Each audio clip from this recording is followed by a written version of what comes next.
Naka jingja thap timsi bat berngem segon da way riu yo nongya kali kamai kablaja hakachan miet apnyu turik ruper arjar punrio hasurok na umsirpi sharilbong uba bivex IPS SP ga is sales district hakashitarik uyayong arjar punrio uloong baute ubrio lawan aijuwa hakmat u investigating officer shushu ba bivek uloong ba kani kamukutuma kala banlam shakaching set along license bat kajing to kit hi kadangya chakman ulah pentim bagi pulit kendang keren bagi bor magister ban pendu ya ka am license utay brio. Well, I would like to say that this is an offence which is below 3 years, and it is not an offence like this case where the offence is beyond 7 years, which merits arrest.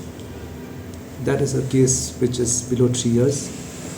We have taken the first option, which has been mandated by the court to issue notice under section 35(3) BNSS, and the accused has appeared yesterday before the IO and is cooperating with the investigation, and investigation is still on.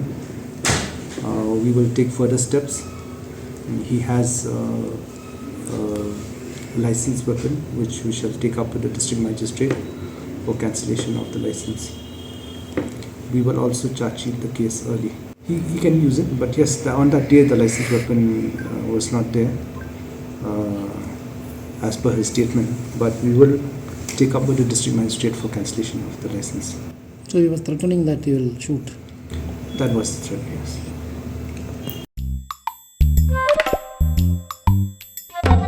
Habatin, pej bahagi kishap, kashap plus F. Ka plus F? Hakabam bangibam dunaki eki batay kamet. Namar kata habathiru atau khau kamlu ka umpnyang kadut pet ya ka sharp plus F ha ka jingsom.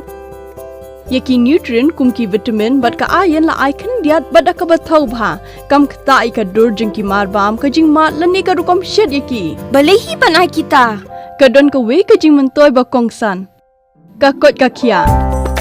Ka nutrition ba kambha ka jing im ba kambha pendon kam daki mar bam medon ka sharp plus F menta ka sni. Lawan Ra Shafi Lingba ko office jong Commissionerate of Food Safety Meghalaya.